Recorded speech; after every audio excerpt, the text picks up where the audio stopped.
Animales Políticos con Daniel Matamala y Cristóbal Belolio es presentado por Casa Editorial Lo que Importa. En el episodio de hoy ya no habrá luna de miel. Conversamos con María José Abud, directora ejecutiva de Horizontal. ¿Qué tal? ¿Cómo están? Bienvenidos a una nueva semana de Animales Políticos. Cristóbal Belolio. ¿Qué tal, Daniel? ¿Cómo estás? Bien, estamos aquí como abrumados por la cantidad impresionante de cosas que han ocurrido en estos días. Han sido días...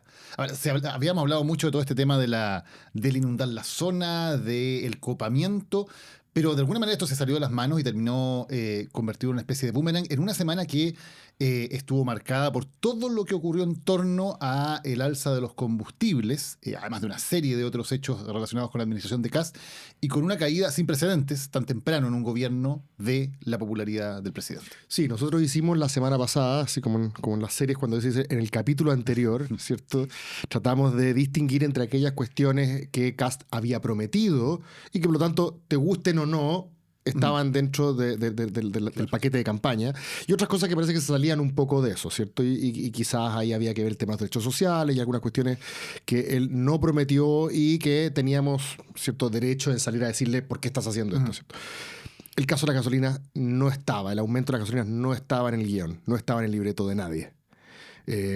Pero está vinculado a dos áreas, por así decirlo, que una se relaciona y otro no tanto con la promesa de Kast. La primera es esta idea de que tenemos un desastre fiscal, ¿cierto? Y es por eso que estamos tomando esta medida, lo que es bastante coherente con hacer contraste permanente con el gobierno anterior. El gobierno anterior nos dejó una situación escandalosa en todos los niveles posibles y también en la dimensión fiscal. Es por eso que estamos haciendo esto, ¿cierto? De ahí la polémica del gobierno quebrado. Y está esta otra patita que es la internacional, para la cual tampoco se había preparado mucho este gobierno. Si quieres después podemos hacer doble clic en eso, en que un drama geopolítico tiene al gobierno de José Antonio Kast casado en una decisión tremendamente impopular que dice que no le quedó otra que tomar, pero que viene de una contingencia que no estaba originalmente tampoco en el plan. Sí, evidentemente esto cambia todo el escenario, ¿no? Es un factor externo que modifica todo lo que se había planificado, pero sobre el cual también se toma una decisión que es muy importante, que no tenemos un gobierno que inerme diga, más allá de que ese haya sido un poco el discurso, no nos queda otra, ¿no? Aquí se toma una decisión, y yo creo que tal vez lo primero interesante, Cristóbal, es pensar por qué diablos el gobierno decide hacer lo que hizo, ¿no? ¿Por qué en un escenario como este, una crisis internacional, alza del petróleo que se va de pronto sobre los $100 por la guerra en Irán? Que ese es un dato dado. Es un dato dado. Eso no se discute. Hasta ahí es algo que no puede controlar. Lo que sí puede controlar el gobierno es qué hace al respecto. Y de hecho en el gobierno había distintas ideas sobre qué hacer al respecto y cómo actuar. En los últimos 35 años ha habido muchas crisis parecidas a esta, ¿no? Ha habido guerra, la guerra del Golfo, que fue la que creó por primera vez el Fondo de Estabilización del Petróleo, luego la guerra en Irak, había una serie de crisis, el caso más evidente, la guerra de Ucrania, que está ya justo cuando está partiendo el gobierno de Boric, hace exactamente 4 años. Y todos los gobiernos, todos, de distintos signos políticos, Piñera, Elwin, Lagos, Boric, Bachelet, habían tomado la decisión de una u otra forma amortiguar el efecto, ¿no? De hecho, por algo existe un mecanismo de estabilización del precio de los combustibles, porque se entiende que va a haber crisis periódicamente y que es bueno tener un mecanismo que permita precisamente estabilizar, o sea, amortiguar un poquito, sí, que este tremendo shock no se vaya de una directamente al bolsillo de los consumidores, porque todos los gobiernos han considerado que es una mala idea hacerlo, ¿no? Y este gobierno decide no hacer eso. Por primera vez, es el primero que decide eso. Que decide no hacerlo. Con una justificación, yo diría, de doble hélice, ¿cierto? Una primera es, los otros, claro, pudieron hacerlo porque había caja para hacerlo. Nosotros no tenemos esa plata, salvo que la saquemos de otro lugar, ¿cierto?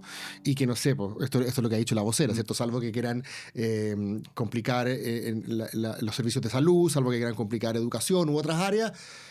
Y ahí viene la segunda hélice, que es a dónde vamos a... ¿Qué es lo que no queremos subsidiar? El transporte privado de los que más ocupan el auto, que son en Chile todavía los sectores más pudientes, ¿cierto? Y a los sectores menos pudientes, los que andan en micro, a ellos no les va a afectar, al menos directamente. Indirectamente les va a afectar a todos por la inflación y otros efectos, pero directamente porque no sube el transporte público. Y ahí está la pregunta de por qué...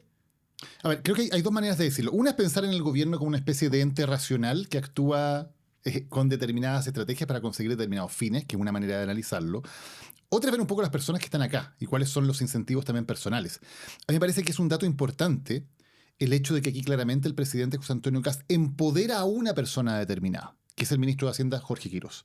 De todo lo que yo entiendo y de lo que he reporteado y de lo que he sabido que pasó, no es que aquí haya habido una decisión colectiva en la cual oficialismo, diputados, senadores, segundo piso, ministro del Interior, de la Presidencia, Hacienda, Energía, transporte, todos hayan metido la cuchara. Claro. No.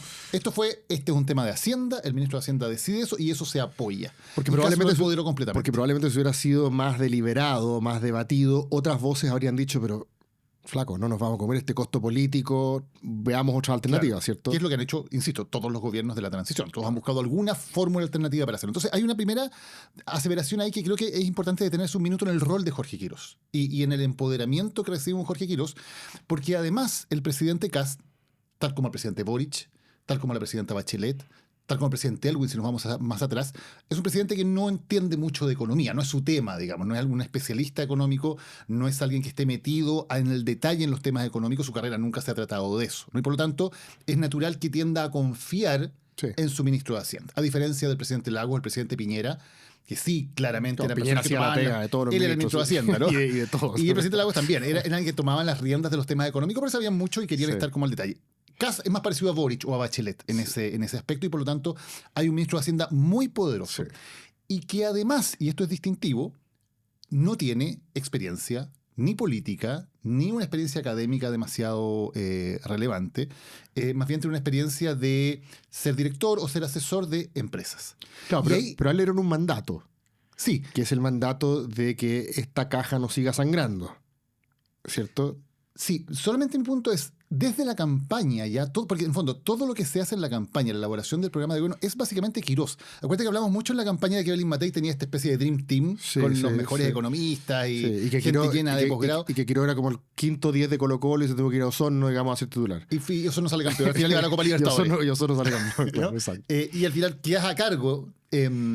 muy solo, en el fondo, con un tremendo poder, porque no había más gente en ese equipo que le pudiera discutir. Y por lo tanto, todo el programa económico que se discutió mucho de la candidatura de Kast. Acuérdate que los mismos economistas de Matei decían, esto es inviable, no hay cómo cortar 6.000 millones de dólares, esto es una ilusión. Bueno, todo eso lo arma Quirós, lo hace Quirós, y hoy día Quirós queda a cargo de implementarlo en medio de una crisis que es una crisis también social y política. Y ahí yo no sé si él es la persona que tenga todas las herramientas para poder realmente hacer esta evaluación súper racional y decir, sí, está bien comerse el costo hoy día, porque, en fin, me parece que, de lo que yo entiendo al menos, que de cómo se tomó la decisión, faltó bastante análisis político de lo que esto efectivamente significaba. Político. Sí, político. Y digo político porque yo coincido contigo, yo creo que Quirós justamente lo que él hace es el análisis financiero, claro, no el análisis político. Él dice, a ver, a mí me pusieron acá, yo soy el tesorero del curso, para que se entienda, ¿cierto?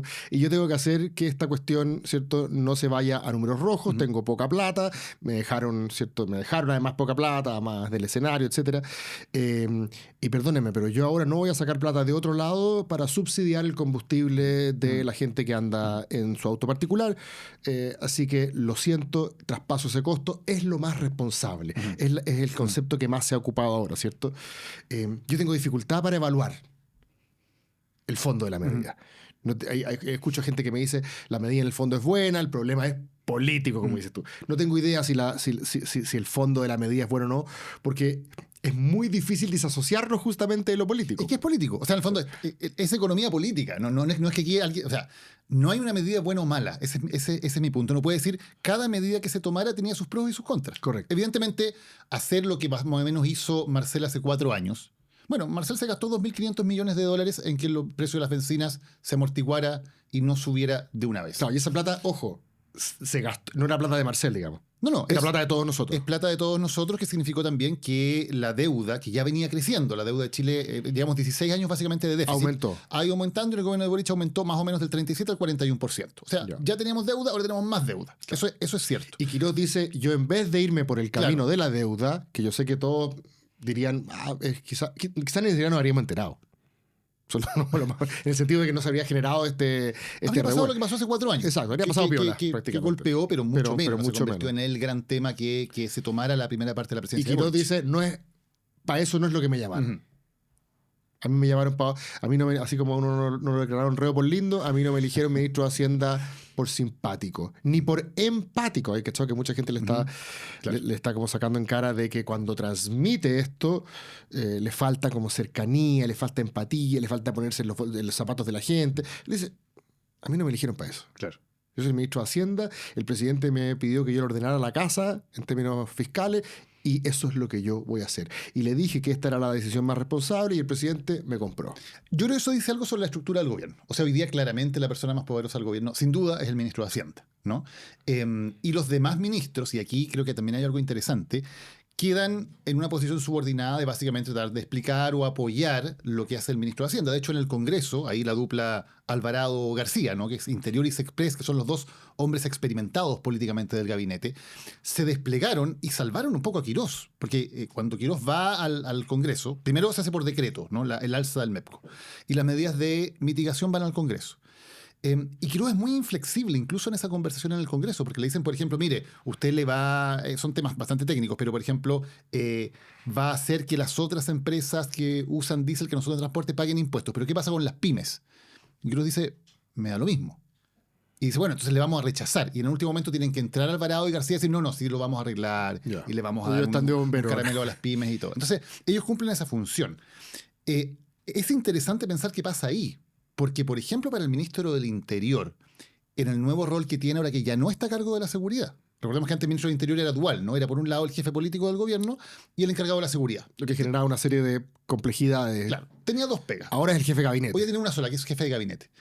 ¿Qué pasa con un ministro del Interior cuando no aparece como el que está tomando las decisiones y liderando el gabinete, sino que va detrás de otro ministro y tiene que básicamente ir limpiando el camino e ir arreglando los entuertos para el otro ministro? Que no se le desordene el rebaño. Es súper complicada la posición en que queda, ¿no?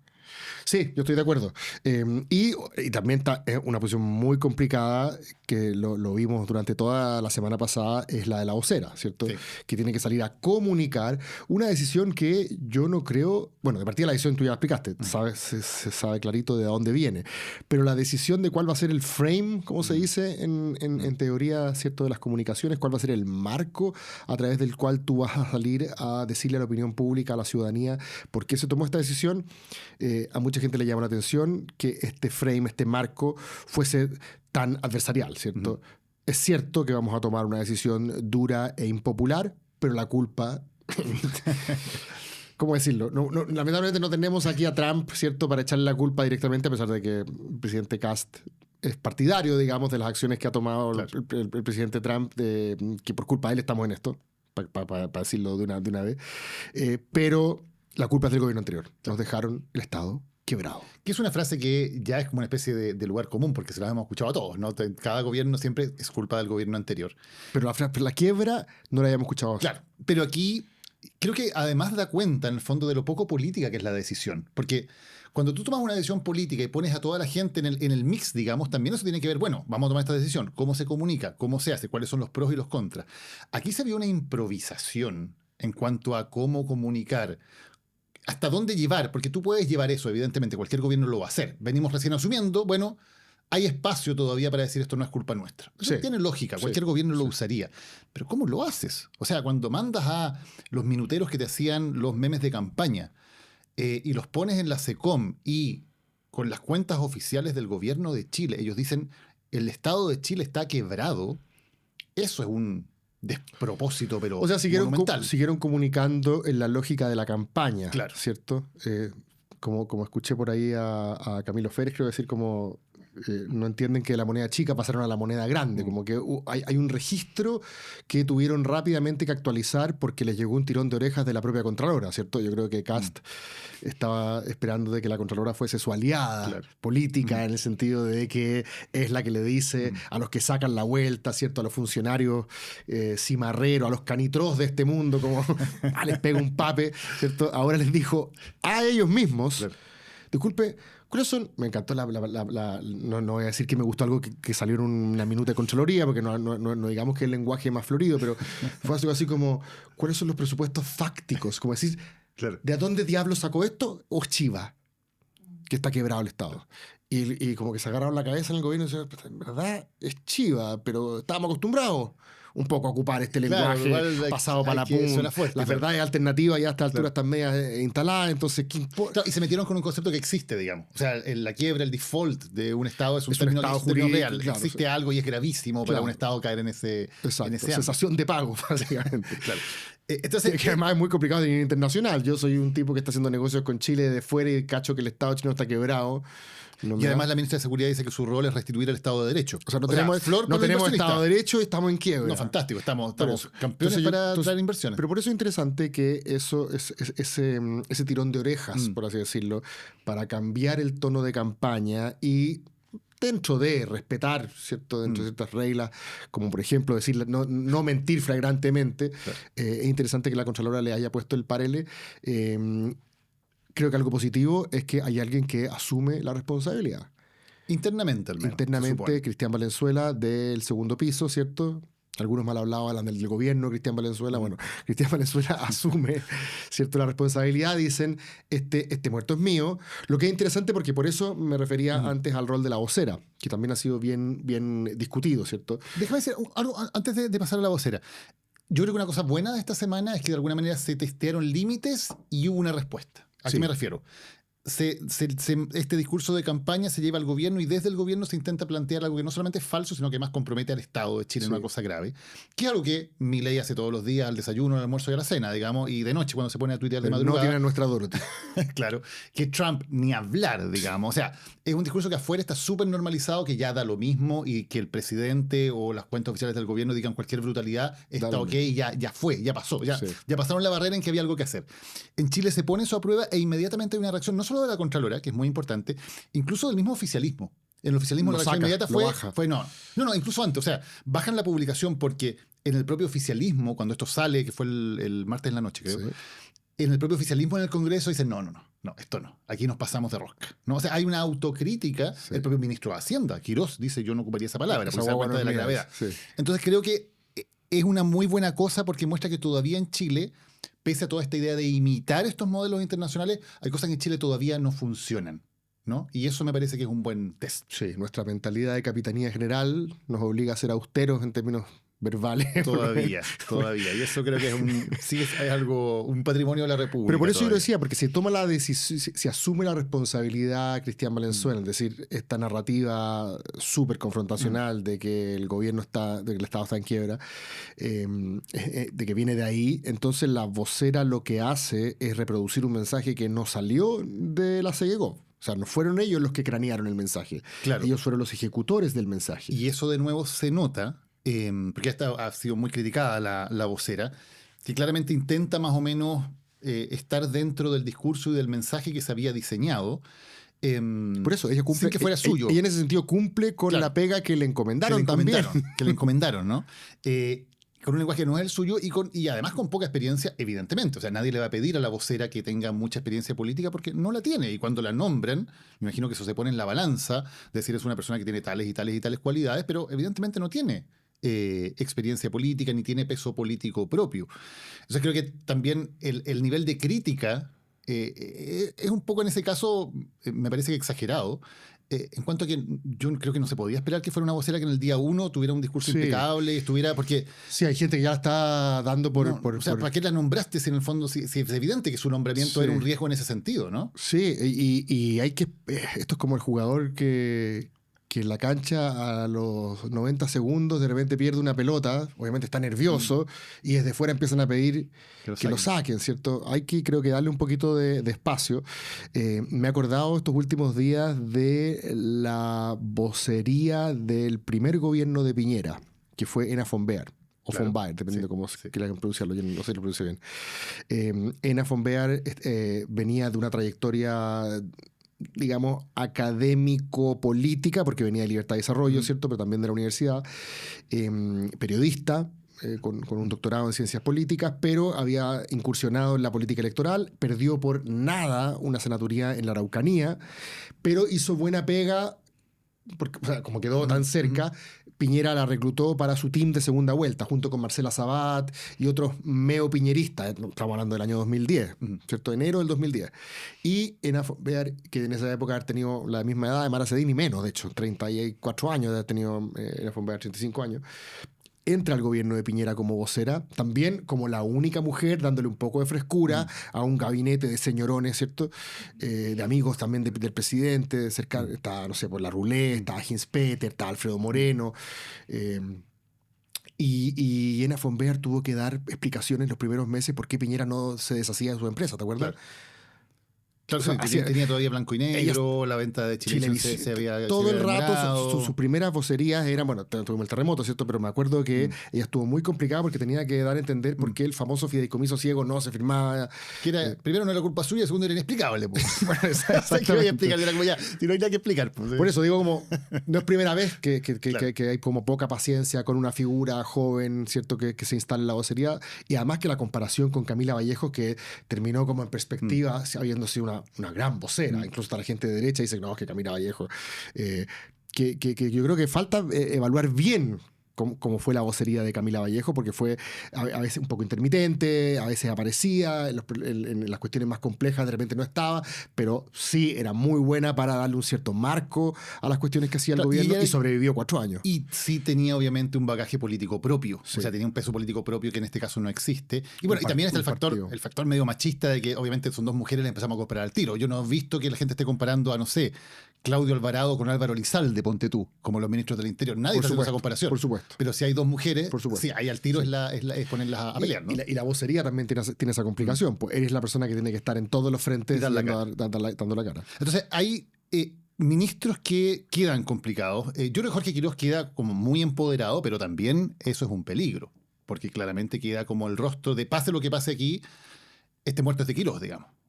En el tema económico, en las consecuencias económicas que haya, en las consecuencias sociales que haya, él se convierte en el gran rostro y gran impulsor de las decisiones del gobierno. Claro. Funcione o no funcione.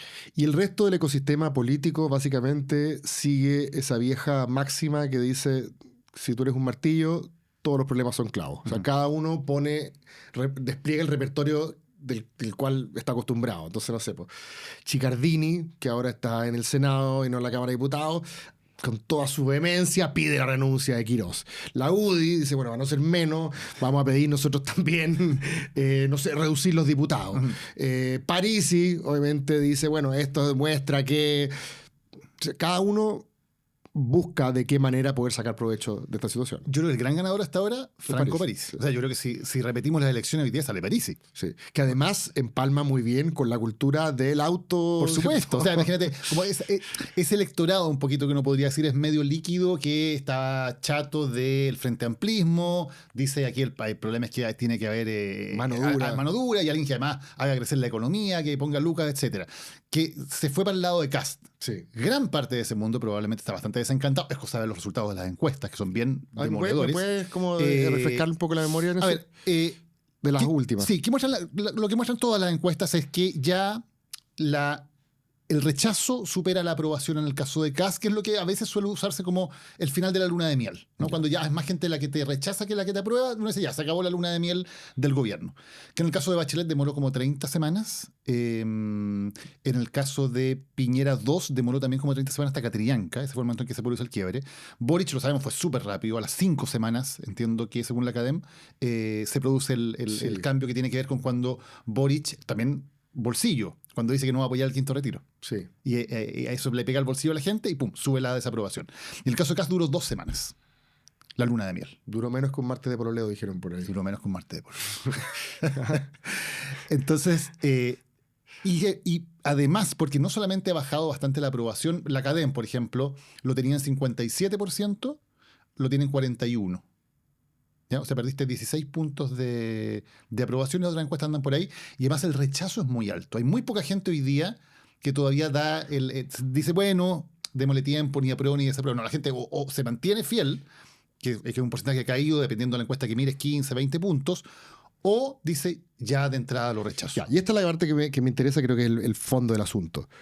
Kast es un tipo que, con sus virtudes, ¿cierto? Con sus limitaciones, yo creo que esto sabía perfectamente qué iba a ocurrir. Ujú. O sea, no creo que él haya pensado que iba a promover, o sea, implementar una medida tan impopular, incluso con todos los mecanismos de salvataje, los paliativos, que para la micro, que las 100 lucas para los taxis. Igual, ¿cierto? Es imposible que él haya pensado, esto me va a dejar igual, ¿cierto? No me va a quedar indemne, esto me va a pegar, y me va a pegar harto, yo creo. O sea, me imagino que la gente inteligente con la cual se rodea tenía esto más o menos claro. Entonces, ¿cuál es la jugada? ¿A qué voy? No todos los presidentes, en teoría, ¿cierto?, debiesen aspirar solamente a ser populares. Alguno querrá hacerlo bien, con cierta independencia de la popularidad, entendiendo que esa siempre es una ecuación compleja, ¿cierto? Los gringos distinguen entre responsibility y responsiveness. Nosotros en castellano no tenemos esa distinción. Responsibility significa básicamente responsabilidad. Y responsiveness es un poco esa capacidad que tienes de escuchar a la gente y responder a su confianza haciendo lo que ellos quieren. O sea, es combinar tu largo plazo, tu legado, digamos, para la historia con el juego más corto, digamos, de cómo vas modulando tu programa y tus expectativas. Correcto. En la expectativa de que el juego largo diga que lo que hiciste estuvo bien, por supuesto. Que es lo que apuesta Kass, que él dice algo así como, yo sé que ahora están todos encabronados conmigo, pero en un año más me van a agradecer. Sí. Déjame, 3 cosas al respecto. Primero, yo creo que efectivamente, sin duda, cualquier gobierno que hace esto entiende que va a tener un costo en la popularidad. No necesariamente un costo tan fuerte como el que tuvo, digamos. No sé si pensaban que iban a caer 15 o 20 puntos. Okay. Otra pensaban que iban a caer 5. Evidentemente hubo una jugada también que no resultó, que era decir, sí, nos va a pegar, pero le va a pegar más fuerte al gobierno anterior. O sea, la gente va a echarle más la culpa a Boric que a Kast. Claro, y todas las encuestas demuestran que eso tampoco pasó. Sí. O sea, cuando se le preguntan a la gente, y las encuestas lo preguntan, ¿quién tiene la culpa? Kast se lleva más culpa que Boric. Sí. Ahí hay algo que no... A pesar de que Boric también un poco, ¿ah? Claro. Entiendo que en ese sentido el juego de polarizar tiene una ganancia, tiene mayor costo, pero tiene una cierta ganancia marginal por un lado. Claro, pero hay una mayoría, sí, en el fondo no logran hacer ese empate que probablemente era lo que estaban pensando. Pero la gente como que se olvidó de la guerra. ¿Cachai? Como que la culpa o es de Kast o es de Boric. Claro, porque como se polariza como sacaste la guerra internamente. Y ahí hay 2 factores que creo que también están en la ecuación que les favorecen de alguna manera a Kast. Primero, dice, no solamente estoy partiendo, o sea, queda mucho tiempo para dar vuelta a esto, sino que además yo no tengo elecciones hasta el segundo semestre del 2028. O sea, por ahí va. Hay un largo periodo en el cual puedo moverme sin que venga un 4S, digamos, un plebiscito en 6 meses más que me va a dar vuelta y me va a derribar el gobierno, en términos de su programa, ¿no? O sea, Kast tiene mucho más margen para jugar allí y para decir tengo tiempo para recuperarme. Y él le ha entendido también, perdona que lo meta la cuchara al tiro, que si es que hay algún tipo de descontento social que se quiera manifestar en la calle, no va a tener, ¿cierto?, el respaldo de la ciudadanía si se pone muy... Y al revés, más bien es probable que le juegue a favor, porque le permite, si hay un descontento expresado en la calle de los grupos que más o menos son los que salen a manifestarse en general, claro, él le permite que la discusión ya no sea, digamos, empatía versus insensibilidad con los consumidores, sino que es orden versus autoridad. El regreso al octubrismo. Y eso, por supuesto que le sirve muchísimo. No, ya aparecieron varios columnistas de derecha este fin de semana diciendo como volvió el octubrismo, ¿cierto? Se le está prestando ropa nuevamente a la sedición, como a la gente que sale a la calle y pide al tiro dimisiones. Bueno, siempre hay gente pasada a la punta en ese sentido, pero yo no veo tan claro hoy día que haya agua en la piscina para algo de esas características. Hay gente que sí lo crea. El otro día estuve en una conversación y había muchas personas que ya estaban como vislumbrando una especie de estallido que se les venía. Yo no lo veo tan claro. No, porque efectivamente todos los grupos que son... Así que no lo vi venir. Todos los grupos que en general han liderado las movilizaciones sociales en Chile son grupos que hoy día tienen un bajo poder de convocatoria. O sea, todas las movilizaciones de los últimos 15 años en Chile han estado ahí los estudiantes básicamente, o secundarios o universitarios, los funcionarios públicos, la ACUT. Son todas organizaciones que hoy día no van más allá de su nicho, al menos en este momento, ¿no? Sí. Y por lo tanto parece muy difícil pensar que puedan articular algo más allá. Y además hay otra ventaja que tiene este gobierno, que claro, tiene esto de que siempre se dice, ¿no?, que durante los 4 años estos movimientos sociales nunca salieron a la calle y hoy día como que despiertan. Claro. Y creo que hay algo de cierto en eso. Pero por otro lado, en cuanto a los grupos de poder que sí tienen poder real para dejarte la escoba en un país, esos hoy día el gobierno los tiene de su lado. Totalmente. Los camioneros, ¿no? Sí. O sea, los camioneros que... Oye, pensé que iba a hablar de la prensa. También podemos hablar de eso. También hablemos de eso. Pero los camioneros que son un grupo de presión que efectivamente si deciden te paralizan el país, sí, y que con Bachelet o con Boric por 5 pesos, digamos, salían a dejar la escoba.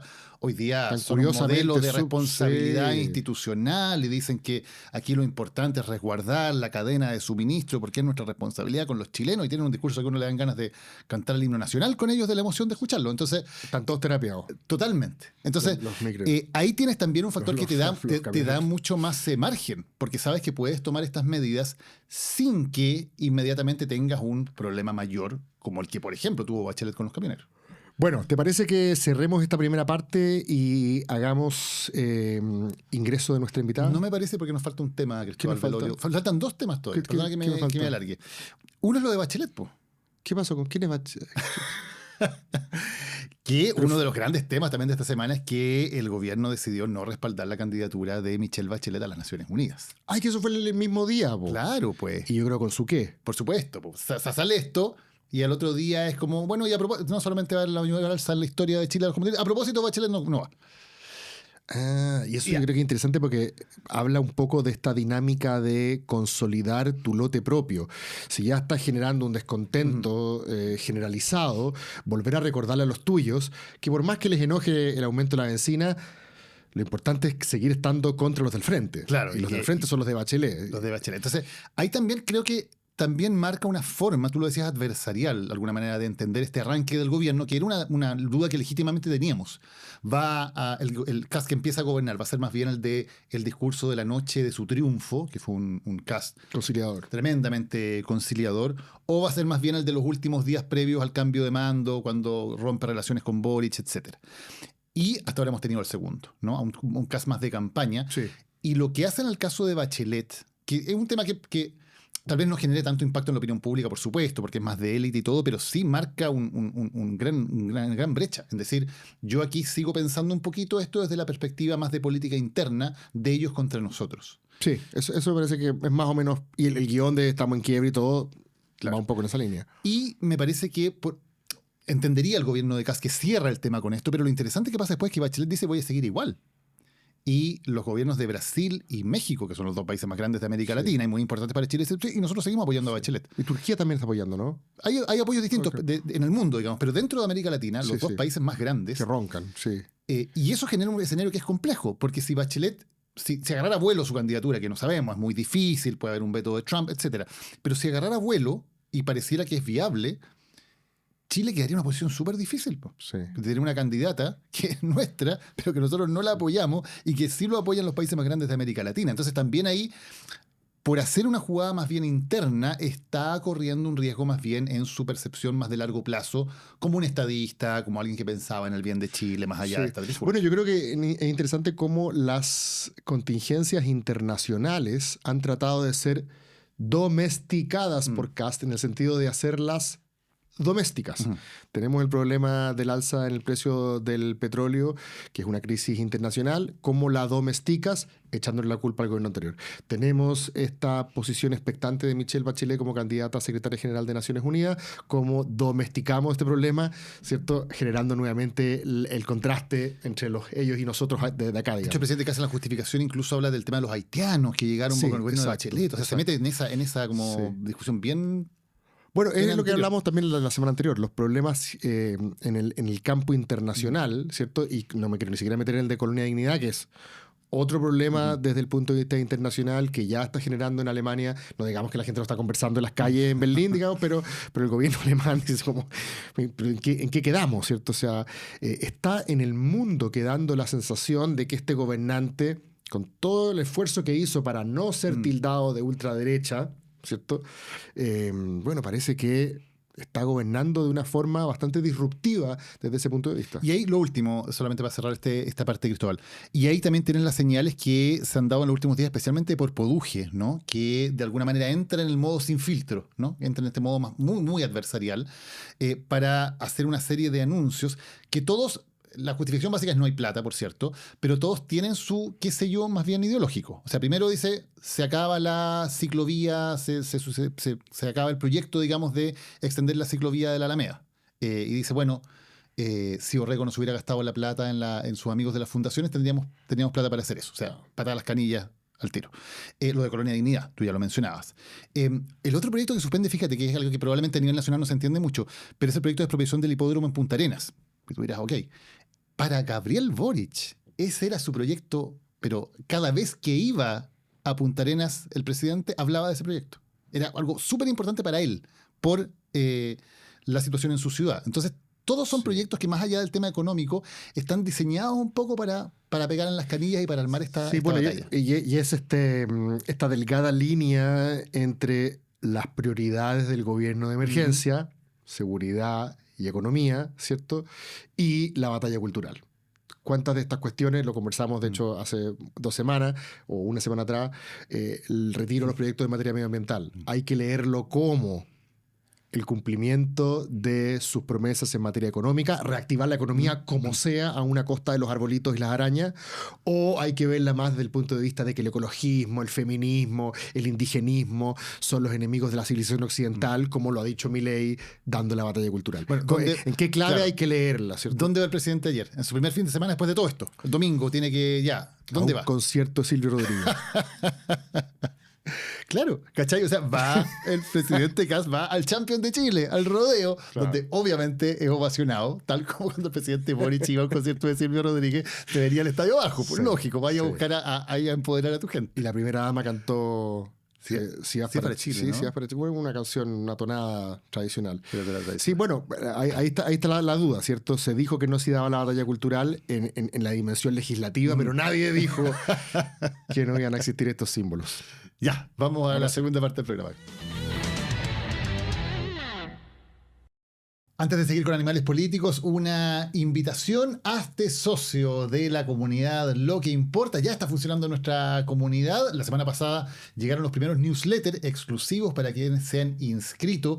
Y también en los próximos días vamos a tener nuestro primer café virtual, donde vamos a poder conversar cara a cara sobre los temas que a ti te interesan. Tú pones la pauta y aquí conversamos en Lo que Importa. ¿Cómo hacerte socio? Entra a loqueimporta.cl y ahí está toda la información para que puedas ser amigo, socio, mecenas o mecenas VIP y así ayudarnos a mantener, a fortalecer este proyecto editorial, la casa Lo que Importa. Estamos de regreso en Animales Políticos, como todos los lunes, analizando la contingencia política chilena principalmente. Y hoy nos acompaña una destacada economista, es la flamante y nueva, no sé si era lo mismo, pero es la flamante directora ejecutiva del Centro de Estudios Think Tank Horizontal, usualmente ligado a Evópoli o al proyecto en general de la derecha liberal. Además, ella fue subsecretaria de la Mujer en Piñera 2. Con nosotros, María José Abud. Un gusto tenerte aquí. Muchas gracias, Hola, Cristóbal, Daniel, por la invitación y por esa bienvenida. Bueno, obviamente el gobierno está recién partiendo, no tenemos muchos antecedentes. Hubo una conformación de gabinete, algo particular, ¿cierto? Con poca presencia de partidos, muchos independientes. A muchos les llamó la atención que estuviera ahí Francisco Undurraga, ¿cierto? En cultura, representando una sensibilidad un poquito más liberal que el resto. Pero aún así está Jimena Rincón y otro. Y tú, en una reciente entrevista, dijiste algo así como, bueno, la amplitud de este gabinete va a dar ciertas señales de si esta cuestión, o esta coalición amplia, puede resultar o no. Eso fue hace un par de semanas atrás. Una vida atrás. Hace una vida atrás. Entonces quiero partir por la pregunta como más general. ¿Cómo has visto al gobierno en estas primeras semanas? A ver, yo creo que el despliegue del gobierno, que se siente como si ya llevara meses, ¿cierto? Ha sido bastante enérgico, intenso. Tiene cosas buenas y malas. Yo creo que aspectos positivos es que se nota un cambio de rumbo que la ciudadanía quería, ¿cierto? Recordemos que él fue electo por una amplia mayoría de los chilenos y que pedían un cambio enérgico en centrarse en estos que él definió como sus ejes de emergencia, ¿cierto? Seguridad, economía, migración. Y uno ve un gobierno que llega una primera semana de mucha gestión, de mucho anuncio, de esto que hablamos de copamiento de la agenda, que mostró una capacidad de ejecución y una capacidad de mostrar, de hacer las cosas. Veníamos quizás de un gobierno que tenía un énfasis en el relato, ¿cierto? En esta épica, y nos vamos a lo concreto, a mostrar acciones que nos gustarán a algunos más o menos algunas cosas, pero es lo que yo diría en su mayoría la gente eligió y pidió que querían. El sello se está marcando. Yo creo que ahí es un aspecto positivo y bueno, yo creo que los desafíos han estado en lo que ustedes conversaban recién también, que tiene que ver mucho con las formas, ¿cierto?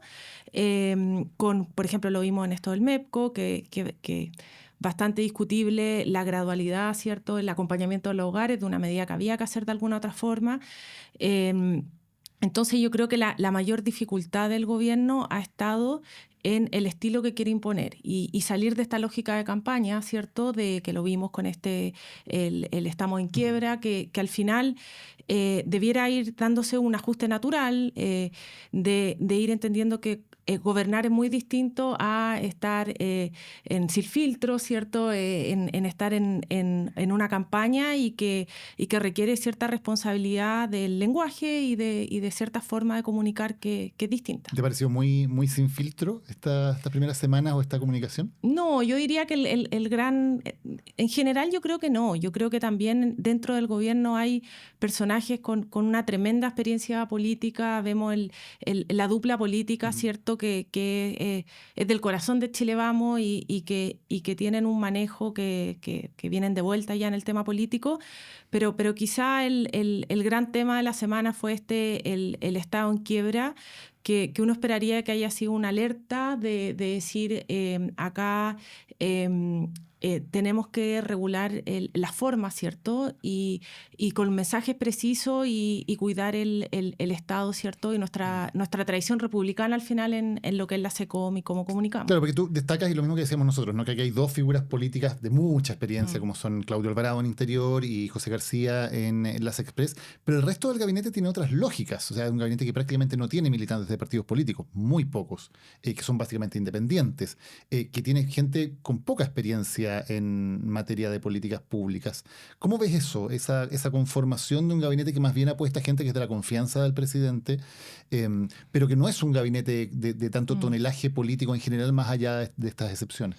Mire, yo creo que tiene cosas positivas y negativas. Al final, de alguna forma, uno espera que existan espacios en que emerjan nuevos rostros políticos, ¿cierto? En los gobiernos y también uno espera algo de renovación y que haya también oportunidades a mundo técnico más joven. Uno ve, por ejemplo, una Fran Toledo, que a mí me tocó trabajar con ella, María Parzola, que son sub 40, que vienen de centros de estudio y que yo creo que es deseable también ver cómo se van renovando ciertas figuras y se le da oportunidad a gente más joven. Yo creo que acá la mayor dificultad está claro, que el convocar un gabinete amplio, cuando tu diseño siempre ha sido el tomar decisiones en grupos pequeños y ser súper disciplinado. Nosotros yo creo que algo que uno puede aprender de republicanos es que son muy ordenados los mensajes, la idea, y cuando uno convoca un gabinete así amplio es mantener ese orden, ¿cierto? Porque al final yo creo muy importante el distinguir que la invitación que hace el cast de segunda vuelta es a invitar a gente que piensa distinto a sumarse a un proyecto que iba a dejar de lado aquello que teníamos diferencias, ¿cierto? Entonces yo creo que el éxito de este gabinete y pensando en si hay oportunidades de una coalición amplia en el futuro, tiene que ver de que en qué medida va a ser capaz el gobierno de mantenerse en ese margen de a lo que invitó, ¿cierto? Que es mantenerse en estos ejes de emergencia y no entrar en temas que dividen, en temas valóricos, y yo creo que ahí va a estar el principal desafío de este gabinete. Y me tinca que también se puede hacer una línea roja para ustedes, ¿o no? Cuando digo ustedes me refiero en general al mundo horizontal. Aquí horizontal no es lo mismo que Evópolis, ¿cierto? Y no es lo mismo ni horizontal ni Evópolis que derecha liberal. Pero las pocas personas en Chile que se definen como derecha liberal igual orbitan en el mundo horizontal. Uno piensa en Larraín Mate, uno piensa en Ignacio Briones, uno piensa como que están ahí más o menos en ese... entonces, para estos efectos voy a ocupar los términos en forma más o menos intercambiable, entendiendo que no son lo mismo. Pero ese es un mundo que hace un tiempo atrás parecía que tenía los tiempos a su favor, ¿cierto? Parecía que la cosa iba para Felipe Kast, no para José Antonio Kast, ¿cierto? Y claro, y el proyecto piñerista un poco de abandonar el pinochetismo y crear una derecha más moderna bajo ese alero. Prácticamente todos ustedes se formaron, dieron sus primeras batallas en la cuestión pública. Tu caso también es uno de ellos. Tú fuiste subsecretaria de Piñera, y yo creo que gran parte de los que están en Horizontal o en la primera plana de Bópoli o en ese mundo participaron del gobierno, ya sea de Piñera 1 o de Piñera 2, ahí dieron sus primeras batallas. Entonces, de repente ver que ahora, esto ya archidiscutido en Chile, que qué pasó, que la cuestión iba para allá y terminó yendo al tío José Antonio Kast. Pero usted, me imagino que los pone en una situación desafiante, como dices tú. Me acuerdo que Bópoli, cuando Kast pasó a la segunda vuelta con Boric, mandó una declaración diciendo que iban a votar por Kast, pero que por nada el mundo iba a trabajar con él. Ahora fue como, ya, vamos a votar por Kast. No era nuestro candidato, su candidato era Matei, por supuesto, y como dijo el presidente de Bópoli, Santa Cruz, Juan Manuel Santa Cruz, me oldría mucho la guata, y ahora va a ser, ¿cómo se llama?, embajador del presidente Kast. Está Francisco Undurraga, que también ha orbitado, no solo en Bópoli, sino que ha orbitado en ese mundo horizontal, como ministro de Cultura. Entonces, ¿cuál va a ser la parada de ustedes frente a este gobierno? A ver, varias cosas. A ver, yo creo que y tú eres más experto que yo en la crisis que enfrentan el mundo el liberalismo, ¿cierto? Y no es un fenómeno solo de Chile, y yo creo que tiene que ver con el centro en general. Y efectivamente yo creo que acá donde yo veo que hubo un punto de inflexión quizá en por qué hoy día uno ve personas de Bópoli, yo sin ser militante de Bópoli, lo que estoy hablando de mi mirada, no de la posición del partido político.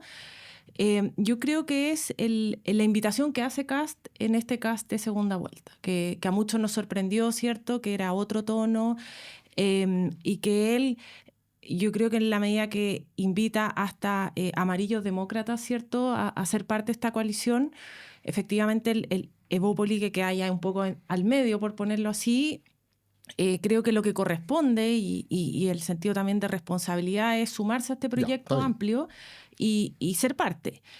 ¿Dónde están las líneas rojas o cómo al final, cuál es la parada o cómo uno se para en este gobierno?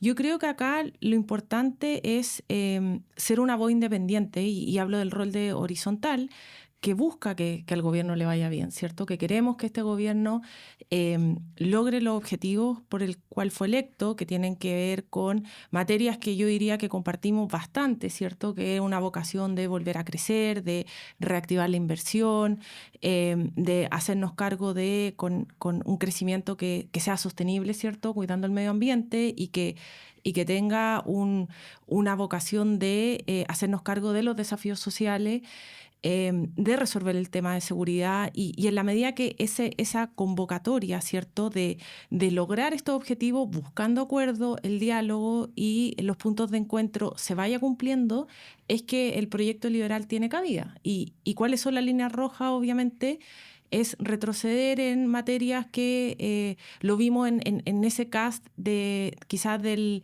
segundo proceso constitucional, ¿cierto?, que uno podría decir que dio peleas, que uno le podría llamar batalla cultural o no, dependiendo cómo usa el término, pero sí que buscó su identidad, llevarla a temas o sea, la batalla cultural para ustedes es una línea, ahí no siguen al presidente, digamos. En eso. O sea, más que decidir si lo seguimos o no, porque es una decisión política del partido, yo hablo del rol de horizontal, de dónde va a estar también nuestro aporte, contribuciones, y dónde también vamos a ser una voz que va a aportar desde la evidencia, de una mirada constructiva a temas que sí nos importan, como el valor de la diversidad, de la tolerancia, ¿cierto?, que son al final banderas que compartimos y que las defendemos. ¿Qué tanto te preocupa en ese sentido? Te pregunto a título personal, ¿qué tanto te preocupa el tema de los indultos? Que se haya abierto la puerta, digamos, la abrió el propio presidente Kast en su primer día en La Moneda, que haya abierto la puerta a indultar eventualmente a miembros de las fuerzas del orden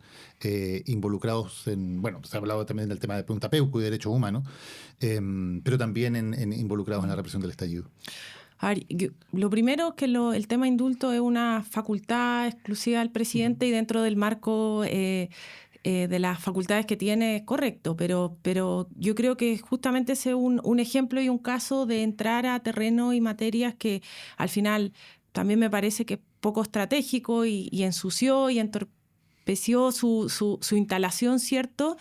Y son cosas que al final claramente dividen dentro de su misma gabinete, de su misma coalición que ha invitado, y que desvían el foco de lo que a él al final convocó y lo que son las urgencias de los chilenos. Yo creo que es un tema que efectivamente abre una puerta muy dolorosa en la historia de Chile y que no es necesario de abrirla y que tampoco fue parte de lo que él dijo que haría en campaña. ¿Y no crees que puede haber una estrategia en términos de también fidelizar a los propios, sobre todo cuando ya hay un problema como lo que pasó con los combustibles, que evidentemente hace que mucha gente que en principio, digamos, tenía la buena voluntad hacia el presidente electo, inmediatamente se resta? O sea, la popularidad ya queda un poquito en un núcleo más duro de la gente que efectivamente votó por él. ¿No crees que levantar este tipo de temas como, por ejemplo, los indultos o como, por ejemplo, la negativa a la candidatura de la presidenta Bachelet en las Naciones Unidas también se usa como una estrategia para fortalecer un poco que aquí estamos los de un lado contra los del otro? Claro, yo creo que algo de eso hay y yo creo que ahí va a estar el constante equilibrio que va a tener que mantener el presidente entre hablarle a su núcleo duro y lo que es también su identidad, ¿cierto? Y ser este presidente de segunda vuelta, ¿cierto? Que es un Kast muy distinto al que había sido históricamente. Entonces, yo creo que ahí el rol, no solo de la centro-derecha, sino también uno esperaría un rol también constructivo desde la oposición, con rigurosidad, ¿cierto? Y con una... no quiero hablar de como buscar contribuir necesariamente de la oposición, pero sí de hacer los puntos de buena forma, ir levantando aquellos temas que se alejan de lo que ha sido las promesas de campaña. José, y en esta definición que tú haces, ¿no? Esta diferenciación que haces del Kast de primera vuelta contra el de segunda vuelta, por decirlo de alguna manera, ¿cuál has visto más en estas 3 semanas de gobierno? Mira, yo creo que he visto mal de segunda vuelta. Yo creo que ese es el que al final, si uno ve lo que ha sido esta agenda y lo que ha sido el despliegue también de los ministros, ese es el... Por eso yo hago al final una evaluación positiva de lo que ha sido la instalación, porque creo que sí responde a lo que la ciudadanía quería. Y yo creo que eso es súper importante de cara a los 4 años que vienen, que... El equilibrio que va a existir desde todos aquellos que no quieren que haya retroceso en ciertos temas valóricos, ¿cierto? Tiene que ser una pelea dada muy responsablemente y sin al final extremar el argumento o las situaciones que están ocurriendo. Yendo a 2 ejemplos, por ejemplo, el retiro de los decretos o ciertas formas medioambientales, o por ejemplo, cómo votó Chile junto con Estados Unidos en Naciones Unidas. Con Estados Unidos y Pakistán. Exactamente. Y son obviamente materias... Son cosas que a ustedes no les gustaron. Materias que preocupan, que uno dice, acá hay una trayectoria de Estado de votar distinto. Obviamente que yo creo que cualquiera que cree en la diversidad sexual es algo legítimo de preocuparse y de seguirlo, pero creo que la responsabilidad no es alertar ni al final abusar de lo que está ocurriendo, porque hasta el momento en concreto no el tema que ocurrió afuera, efectivamente se votó como Estados Unidos, pero eso hoy día no tiene ni una implicancia ni cambia la posición de Chile ante esas situaciones. El retiro de los decretos yo creo que es algo que se puede ver como una alerta, pero yo creo que cualquier ministro que viene entrando a la cartera y se ingresa en decreto el día anterior, lo lógico es revisarlo, es parte de la responsabilidad técnica de quien está a la cabeza del ministerio, y entiendo que ya se han reingresado algunos, la ranita Darwin creo que fue vuelta a su lugar, pero Ya, o sea, lo que voy yo son que... los temas sensibles, pero que sientes que la manera como se han resuelto específicamente todavía la sangre no llega al río, como se dice. Exacto, yo creo que hoy día no se puede hablar de que uno ve y leyendo los diarios el fin de semana que se está dando una batalla cultural y que se está retrocediendo, y yo creo que no hay argumento y no hay información suficiente para decir eso, y yo creo que por lo mismo son temas tan delicados y que a muchos nos importan tanto que hay que ser muy cuidadoso en cómo dar esas peleas, ¿cierto? Y cómo plantearlo. Y nuestro aporte horizontal es contribuir con datos, con tecnicismo, con rigurosidad a dar esas peleas, pero cuando ocurran realmente. Solo para aprovechando tu experiencia también en materia de mujer, digamos, donde tú estuviste en un cargo de gobierno relevante, donde sí vimos todos una señal en el nombramiento del gabinete fuera el nombramiento de la ministra de la Mujer. No por cuál es su fe religiosa, que eso es asunto de cada uno, sino porque toda su actividad pública y política tenía que ver precisamente con la defensa de valores vinculados a una determinada fe religiosa en los asuntos que le va a tocar abordar en su cartera. Si bien hasta ahora no ha habido mucho movimiento, no ha habido ninguna gran noticia allí, ¿cómo ves eso? ¿Qué tanto te preocupa el perfil que se decidió elegir para ese ministerio?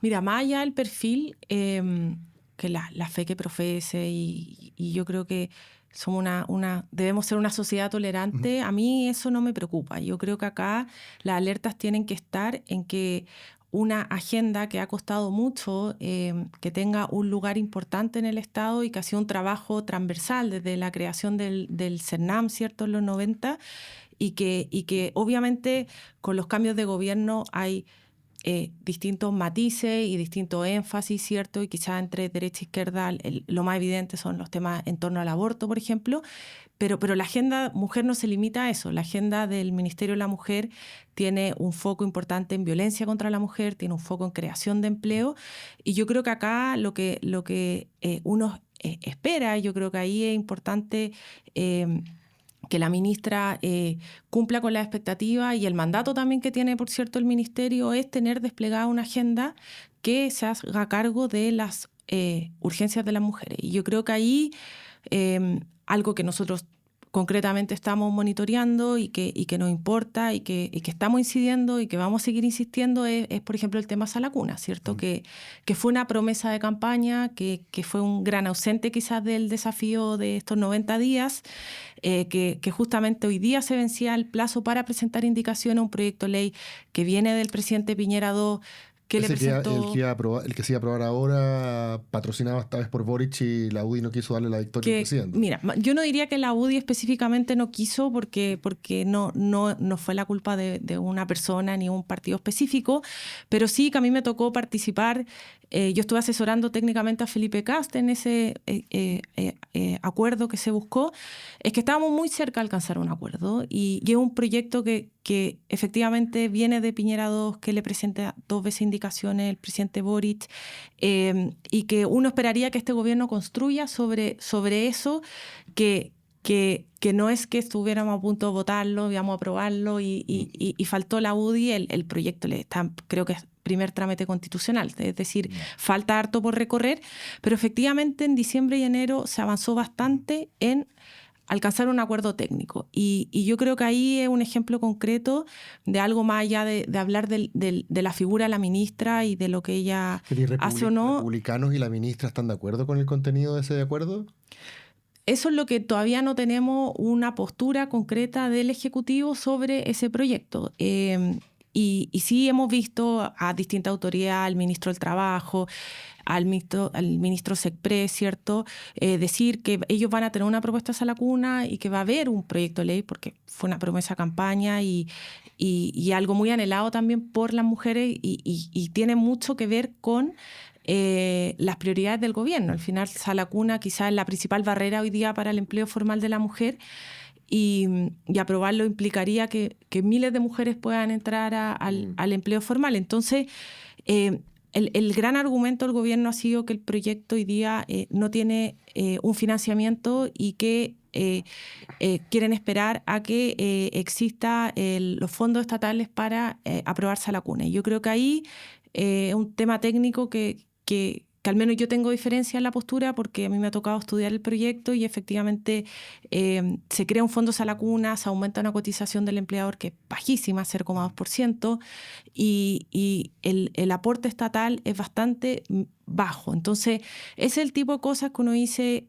que quiere ver agenda en este gobierno, que son materias que a las mujeres les importan mucho y que uno espera que el Ministerio de la Mujer, en la institucionalidad que tiene y el espacio, se empodere y al final, mira, yo creo que más allá yendo al proyecto que había en enero o no, lo importante acá es que existe una propuesta del gobierno. Yo creo que más allá de que lo lógico sería construir sobre este acuerdo, lo importante es que exista algo y que se le dé respuesta a esta promesa. Sí, me cuesta. Yo creo que esto van a hacerlo sufrir a ustedes. Los van a hacer sufrir porque cuando hablas de... Estaba escuchándote como este es un proyecto que le interesa a las mujeres de Chile. Claro, pero en los tiempos actuales la pregunta es ¿a quién? ¿A las Irinas de Chile o a las Pías Adriasolas de Chile? Como que parece que son dos modelos como culturales distintos de lo que significa la mujer y su agenda y sus demandas, ¿cierto? Estoy como tratando de comprar un poco la retórica de la batalla cultural. Y me acuerdo cuando Piñera II nombró a Isabel Pla como ministra, la tuvimos aquí con nosotros, ministra de la Mujer.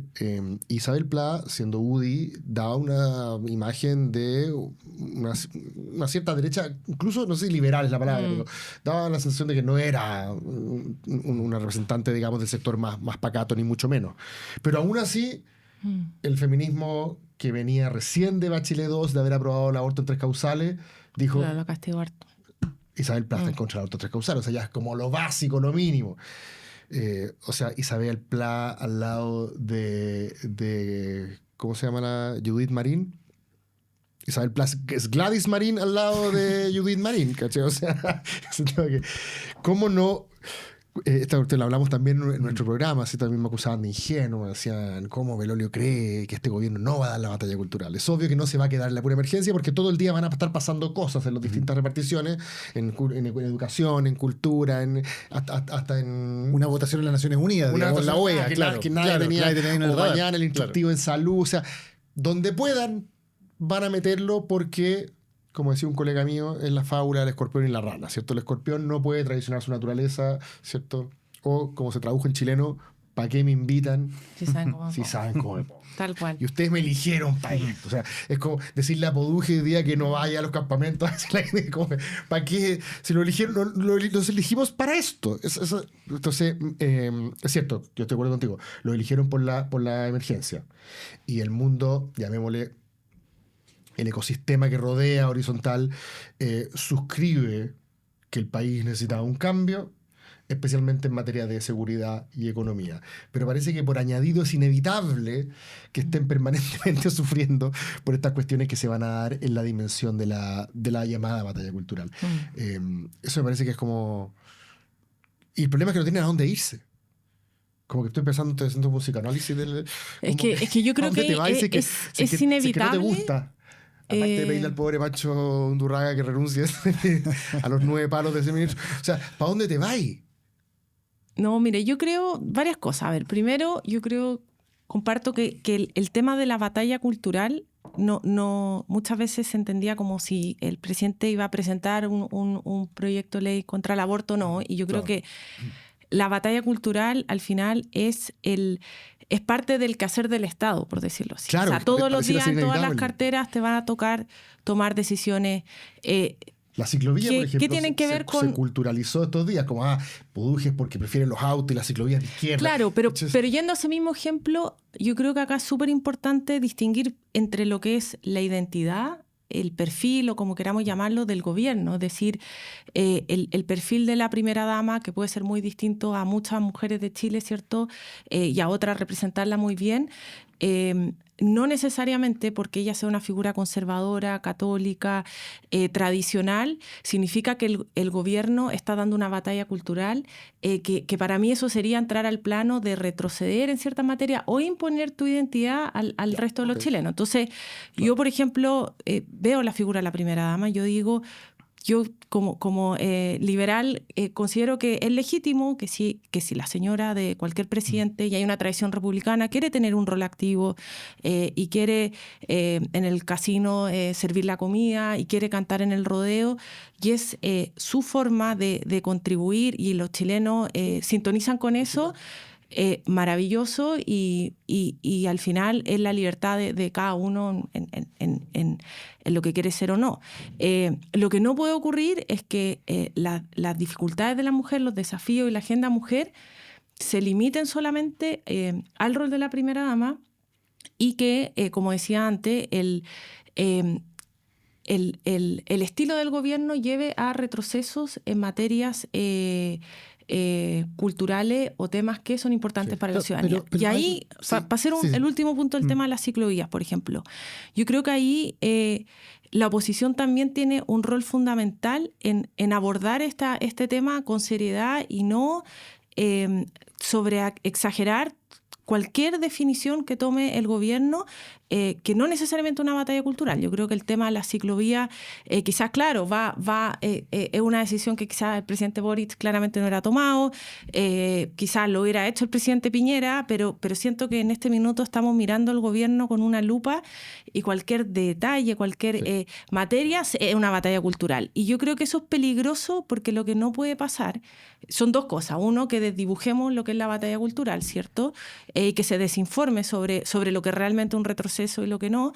Y segundo, que al final tengamos una oposición que claramente todavía está desarticulada, ¿cierto? Pero que hemos visto que ha agarrado una fuerza, una energía que no veíamos hace 4 años y llega a ser casi, yo creo que algunos o sea, no llama la atención cómo, si bien hay muchos movimientos y grupos que están desarticulados y que están más débiles, cómo han agarrado una fuerza en esta semana. Y eso también lo encuentro que hay que ser muy cuidadoso, porque al final yo creo que lo que debió haber aprendido, yo no esperaría el gobierno saliente, ¿cierto?, es la importancia de una oposición, siendo oposición, que sea constructiva y que se sienta a conversar y que te ayude a aprobar la agenda por la que fuiste electa. Claro, es que todos aprenden eso cuando llegan a la moneda, pero se les olvida inmediatamente una vez que salen, porque evidentemente los incentivos están para hacer una oposición dura, más todavía si desde el gobierno, por ejemplo, se realizan este tipo de acciones que son más bien confrontacionales. O sea, claro, pero mira... o sea, todos aprenden y todos entienden cuando están en la moneda que importante es tener una buena oposición. La pregunta es si cuando están en la oposición tienen algún incentivo para hacerlo, y da la impresión de que no.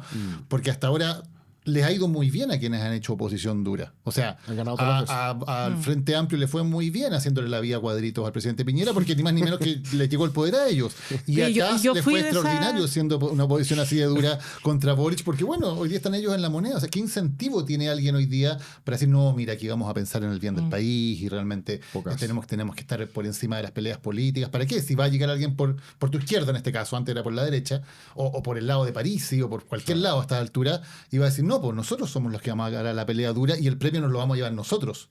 No ustedes, que en estos 4 años han estado hablando de responsabilidad y todas esas cosas. Claro, o sea, pero yo creo que ahí hay una... sentido político yo no veo dónde está. Yo creo que hay que tener una responsabilidad más bien republicana y democrática, porque al final a mí me tocó esa oposición. Me tocó durísima, Comisión Mujer, el Frente Amplio en su peor momento, que no era que no les gustara lo que uno presentara, nada era suficiente, nada estaba a la altura y no había forma de lograr acuerdos y avanzar en materia urgente para las mujeres. Y cuando uno ve cuáles son los grandes logros del presidente Boric, que yo diría que es pensiones, 40 horas, toda la agenda de seguridad, y eso fue con votos de Chile Vamos de la oposición. Entonces...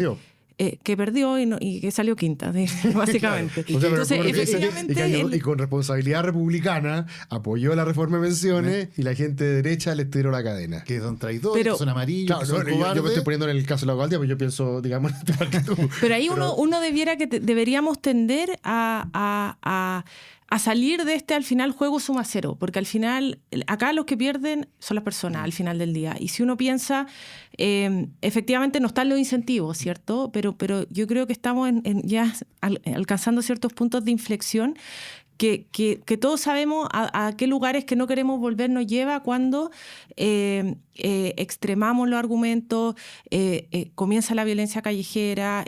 Yo no creo que vaya a haber un estallido 2.0 como muchos dicen, ni que estemos cerca de eso, pero sí creo que hoy día la clase política en general tiene una responsabilidad gigante de encauzar la agenda, y obviamente acá todos tenemos puntos de vista distintos, pero yo creo que al final está llegando un punto, y quiero creerlo así, que la ciudadanía empieza a premiar no sé si el diálogo, los acuerdos, algo tan, pero sí el que al final las cosas pasen, y uno lo ve con 40 horas o lo ve con pensiones, que al final son reformas súper ciudadanas que la gente valora, y yo creo que hacia allá tenemos que ir, y yo no esperaría que en este nuevo ciclo político haya un aprendizaje con el costo electoral que puede implicar. Una última cosa, quiero entender un poco el cuadro de think tanks, llamémoslo así. Hoy día, por ejemplo, Horizontal se podría considerar como un think tank del mundo oficialista. Sí, yo creo que sí. Yo creo que ahí somos, o sea, claramente... ¿Quiénes son? Porque hay que adaptarse, ya no es solamente el mundo de libertad y desarrollo y el Instituto de Libertad, que eran como los No, dos. y ahora hay muchos. Está el IES, está Idea País, está... IES es como una configuración más como... Está Pivotes también. Cristiana, muy republicana. Claro, que no están de política pública, sino te diría pensamiento. Más de pensamiento. Mira, si Pivotes es más política pública. Sí, Pivotes es como el primo hermano de Horizontal, claro. Pero ellos yo creo que tienen una mirada menos apolítica en algunas cosas. Mira, pero María Elisa Cabezón, si no me equivoco, que trabajaba ahí, se fue al gobierno. Sí. Después está Idea País, que son como los IES más chicos, ¿o no? Como los IES... Eso lo fundó Chalper, si no me equivoco. Sí, Idea País. sí. Después hay otro que se llama no Ideas Republicanas, ese es como más del Partido Republicano, pero está este otro que se llama Respública, que está Julio Samit. Claro, Fundación para el Progreso. La Fundación para el Progreso, que yo creo que no quieren participar mucho en nada porque tienden más a estar en contra. Claro, se quedan sin agenda. Sí, claro, pero también de ahí están saliendo varias personas. Entonces, mira, Mara Cedini viene de ahí, o sea... Si yo tuviera que definir el Horizontal... Somos obviamente un centro de estudios de derecha, centro-derecha, nos consideramos oficialistas y eso implica para los efectos que queremos. ¿Se juntan entre todos ustedes? Han habido ciertas instancias que el CEP ha congregado el mundo de derecha y centro-derecha, íbamos a estar haciendo algunos hitos. Nosotros obviamente somos de alguna forma parte del gobierno, pero somos una voz independiente del gobierno. Colaboración crítica, como no, que colaboración crítica envejeció muy mal. Yo creo que a mí me gusta decir que nosotros queremos obviamente ayudar al gobierno y en eso vamos a estar y hemos estado en eso y apoyando a los distintos ministros y lo vamos a seguir haciendo con propuestas, con evidencias que al final permitan avanzar en reformas súper postergadas. Por ejemplo, el tema Sala Cuna, empleo público, que son temas que nosotros, reforma al sistema político, que Hernán ha insistido harto, que son temas que son más estructurales quizás algunos, pero que creemos que son importantes poner en la mesa todo el tiempo y desde esa mirada constructiva de ayudar a que el gobierno le vaya bien, vamos a estar aportando. María José, muchas gracias por habernos acompañado hoy día en Animales Políticos. Muchas gracias a ustedes por la invitación. Gracias. Estén muy bien. Muchas gracias por la sintonía hoy. Se viene otra semana súper interesante, así que vamos a tener harto tema el lunes, porque alguna vez pensamos, oye, hacemos el programa en la campaña o seguimos, después habrá tema. Imagínate. ¿Cómo vamos hasta ahora? Ya, nos vemos el lunes. Ya, chao. Animales Políticos fue presentado por Casa Editorial Lo que Importa. Dirección ejecutiva Daniel Matamala. Producción general Paulina Barrales.